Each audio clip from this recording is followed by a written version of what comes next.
Hello, I'm checking in with the first two parts of the four-part little kind of novel for a YA novel, I guess, um, by Louise Eldridge called The Brch Brk Hs, 1999 novel. Apparently, it's actually, now that I've read about it, it is the first in a five-part series of books. I come to this from her adult novel, Leroux, which opened with a young boy getting accidentally shot. This book, some ways, kind of promises even more heartache.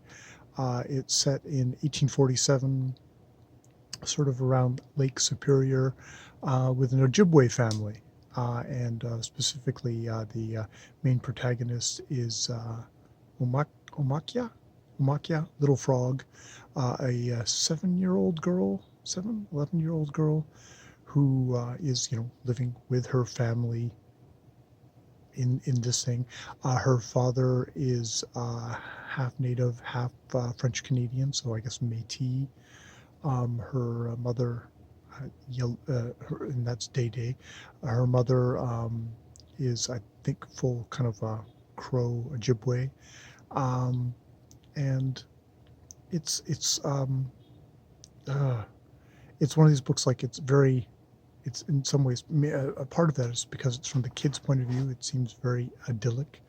We have her, you know, with her like, oh, I have to tan this hide, and I don't want to do it, but oh, she gets sent off to get scissors from Tallow, the kind of the woman who lives in the village, and is very kind of, she's I think the kind of the medicine woman, I think is the term. I don't quote me on that, but she's definitely the one who she lives with her dogs. All her she's apparently so fearsome.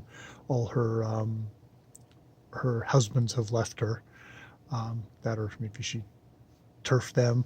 Um, we're seeing this from the kid's point of view, um, and she's the one who kind of is watching to see, like, do you have the sight or anything like that?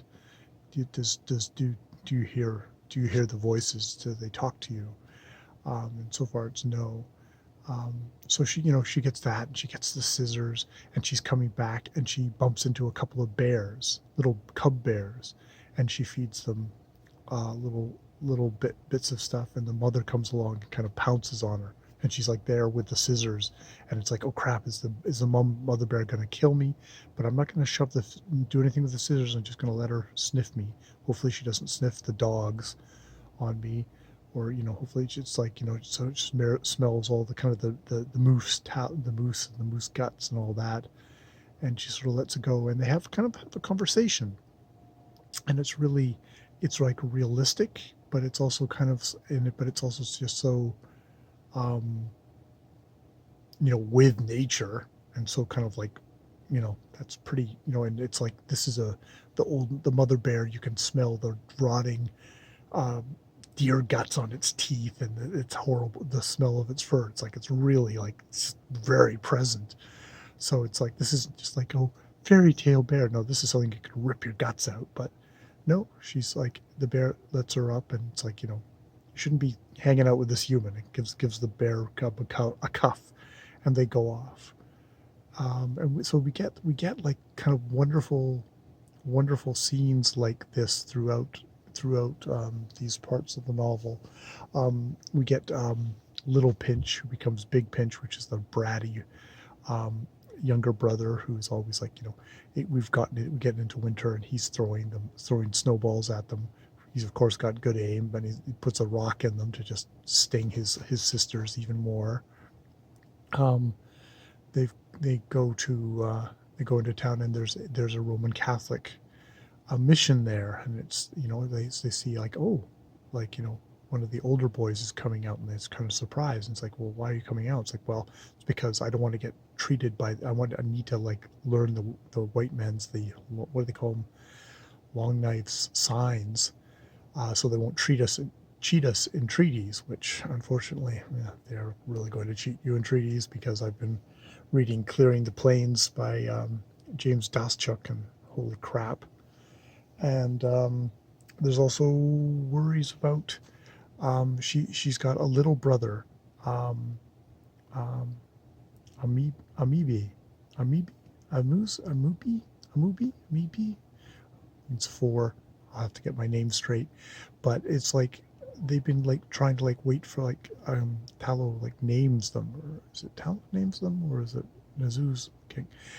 The grandmother, Nanuska, who names them, but she can't find a name for the little baby, which is like that's not a good thing.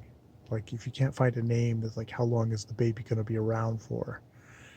And it's one of these things of like these are areas that are just getting swept by super virulent like smallpox and stuff like that. So you're like, oh, you worry for them. And we have Day Day, who is a trapper, so that is also kind of he's going off on long trips for the hunting for the thing. He comes back and he's definitely got his own certain way. It's like with the mother and grandmother, there's no wrong thing. You make mistakes, you laugh about it. He's a lot more hard line, like there's a right and wrong, and he'll yell at you. And he gets them out to guard a field from the birds. And it's like they're trying to scare them away. That doesn't work. So they actually come up with a fairly effective, fairly lethal bird trapping thing where they're like trapping the birds, snapping their things, trapping the birds, snapping their things, and there's one last bird in there at the end, and she puts it in her carry bag. It's like, I'm not going to kill this one. It's like it's been kind of a terrible thing in a way. They feel kind of guilty about it. And this one comes out, and it's a little raven, and it's becomes the family pet. And the little pinch eats all the berries and blames the crow, and the mother gets pissed off, like, oh, how could you, and throws a stick at her and scares her away, and she feels horrible about it, and gives little frog a little bit of bannock to like, oh, kind of make up. She's not gonna take it from me anymore, but go see a thing. And at which point she runs into the two bear cubs, now grown much bigger, like doubled size, with big bellies from all the oak chestnuts and stuff like that. And the mom sees like, holy crap, you're talking to them. And it's like this kind of gets back. It's like, oh, you are talking to them. You're talking to animals. Like that's a pretty big thing in this culture. It's like, wow. But it's also still done very realistically. It definitely has a simpler tone than Leroux, and a part of that is the narrator is definitely kind of reading it as like a kid's story, but still got like a good kind of direct, powerful, vigorous language to it of a really good writer. So I'm really appreciating it, and I'm appreciating the thing. But and it's depicting this life from a kid's point of view, but you're hearing things from the outside of like more and more settlers. They overhear his father and talking to other things, and it's like there's more and more settlers coming. One of the other guys like, I'm going to move up to one of these areas where you can get like government subsidies, but you have to move up to this area. It's like it's just the start of kind of reservation systems and stuff like that. It's like and yeah, there's going to be sweeps of disease, and it's like it's going to be brutal. Brutal. But it's actually a lovely pairing with something like James Daschuk's book, because in some way James Daschuk's book is so focused on the horror and the misery and the famine and the disease. And while that's not like to downplay that, it is good to actually balance it out, that these aren't just people who are walking famine and disease victims. These are people with rich lives, with you know, that you care about these people. I think I was complaining about that in Daschuk's book, that there was like one scene where there was like, oh, here's a father coming to a mission with his two dying sons, and those sons dying like 5 days and then 9 days, and then the father just heartbroken going out into the plains and dying himself. It's like that touches me, that kind of sticks with me, and like I think maybe this story is actually a good kind of dramatization of that kind of this time period. It's kind of actually nice to read a historical novel, even if it's despite it being a juvenile fiction. It's still, it gives you a bit more of a feel and a sense and an emotional connection to this stuff, which is probably how I will operate.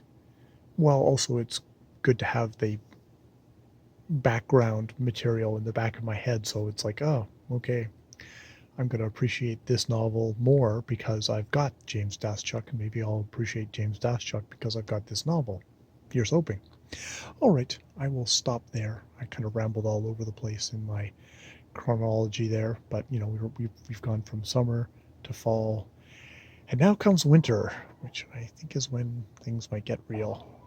All right, more videos later.